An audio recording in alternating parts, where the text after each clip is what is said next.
নমস্কার, শুভ সকাল। কেমন আছো সবাই? আশা করি সবাই ভালো আছো।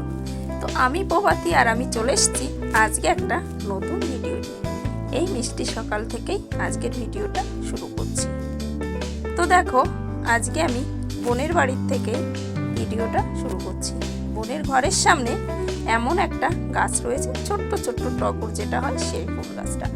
এই ফুল গাছটা আরও অনেক ছিল, তবে সময়ের সঙ্গে হয়তো কোনো বিশেষ দরকারে কেটে ফেলেছে। তো যাই হোক, গাছটায় এত সুন্দর ফুল ফুটেছে, তোমাদের সঙ্গে শেয়ার না করে পারলাম না। তো চলো, আজকে সারাদিন কিভাবে কি করি সেটা তো অবশ্যই দেখাবো। আরও অনেক কথা তোমাদের সঙ্গে বলবো, অনেক গল্প তোমাদের সঙ্গে করবো। তো এখন চলে যাব কিছুটা ফুল তুলতে। এই ফুলের ভিডিও করছি মানেই এবার যাব ফুল তুলবো। সকালবেলা ঘুম থেকে উঠে বাবুকে খাইয়েছি রান্না বান্না করে, আর এখন তো বোনের বাড়ি রয়েছি, তো বোন আমাকে কোনো কাজই করতে দিচ্ছে না, তো আমি একটু করব। এখন ফুলটা তুলবো, চলো ফুলটা তুলে নিই। ফুল তুলতে তুলতে তোমাদের সঙ্গে পারলে শেয়ার করবো। তবে হ্যাঁ, এখন বাজে সকাল 8টা বাজে, তো এই 8টা থেকে শুরু করছি। তো যাই হোক, ফুল আমি তুলতে পারলাম না, বোন তুলে নিয়েছে। তো আমি বললাম চলো, মাছ রেখেছে, বাটা মাছ। তো মাছ রেখেই কি করেছে, সকালবেলা ফ্রিজে ঢুকিয়ে রেখেছিল। তো ফ্রিজে ঢুকিয়ে রাখার কারণে বেশি সময় না, হয়তো 15 থেকে 20 মিনিট ছিল ফ্রিজে। তো কেমন একটু হয়েছে শক্ত। তো আমি ভাবলাম চলো মাছটা আমি কেটে দিই, একটু ঠান্ডা জলে রেখে দিই। কলের থেকে জল এনে জলের মধ্যে দিয়ে দিলাম। তো আমি বললাম চলো আমি মাছটা কেটে দিই। তো এখন মাছটা আমি কেটে নেব, আমি কাটবো। তো মাছ কেটে এখন বাজে 11টা। তো আমি স্নান করে চলে এলাম একদম ঠাকুর ঘরে পুজোটা করতে। সকালে টিফিন কিছু খেয়েছি, খেয়ে দিয়ে একদম বাবুকে খাইয়ে স্নান করে চলে এলাম পুজো করতে। বোনকে বললাম ও রান্না করবে, তো বললাম চলো তুমি রান্নার দিকে গোছাও আর আমি চলে যাই পুজোর দিকে। তো যাই হোক, পুজোটা করব। সবাই তো তোমরা সবাই আমার বাড়ির ঠাকুরঘর দেখেছো। তো এটা হচ্ছে বোনের বাড়ির ঠাকুরঘর। আপাতত ওরা এখানেই আছে, ওদের ঘর এখনও কমপ্লিট হয়নি, তো সেই কারণে এই মাটির ঘরেই ওরা এখনও থাকে, এখনও রয়েছে। তো যাই হোক, পুজো আমি দিয়ে দিয়েছি, পুজো হয়েও গেছে আমার দেওয়া। তো দেখো, তোমাদের সঙ্গে একটু শেয়ার করে নিলাম। তো তোমাদের যেটা বলবো, আজকে যে কথাগুলো আমি বলবো তোমাদের শোনো।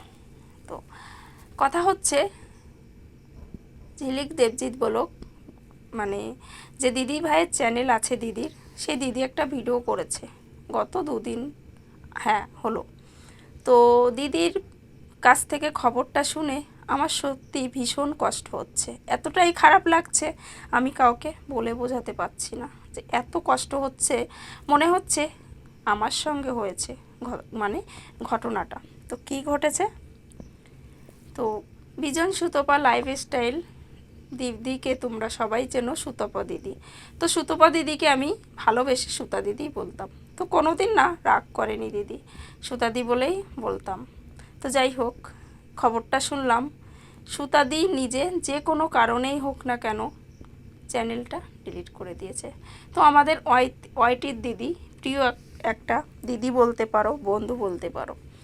সত্যি মানে এতটা কষ্ট হচ্ছে খবরটা শুনে, মনে হচ্ছে ঘটনাটা আমার সঙ্গে ঘটেছে।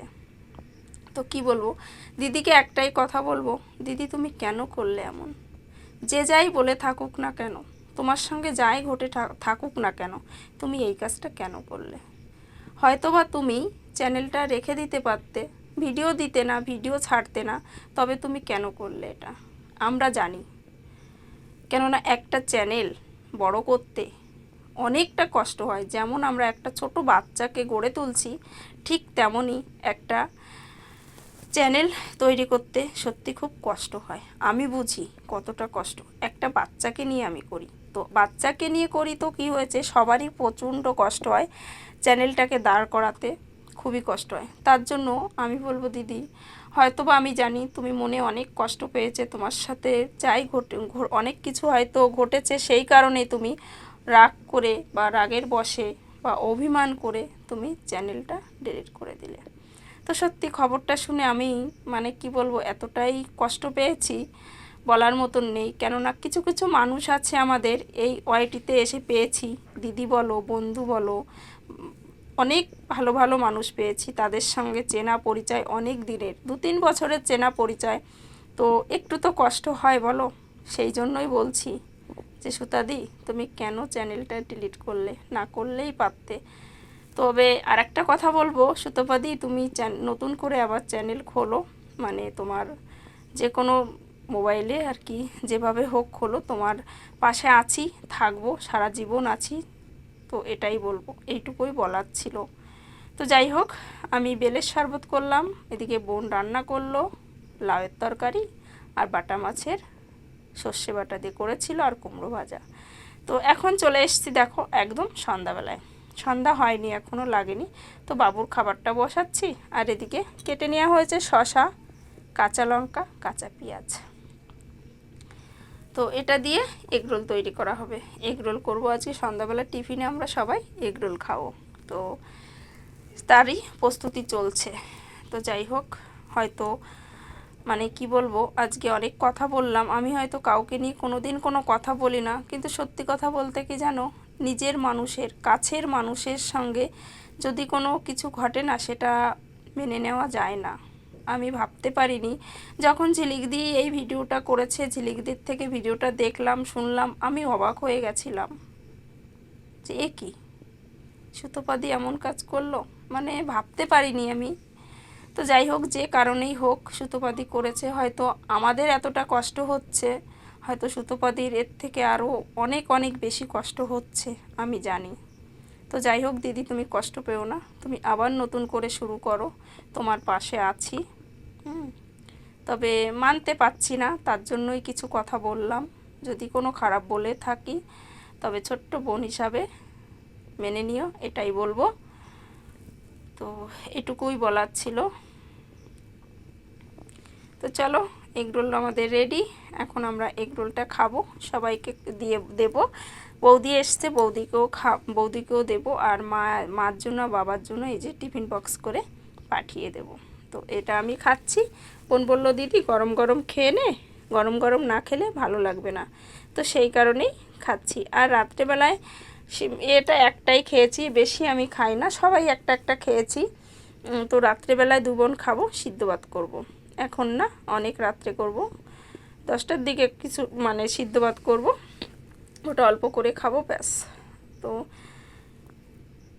তো চলো সুতোপাদি, আর একটা কথা বলবো, তুমি আবার ফিরে এসো আমাদের মাঝে, আমরা সবাই তোমার পাশে আছি এবং পাশে থাকবো।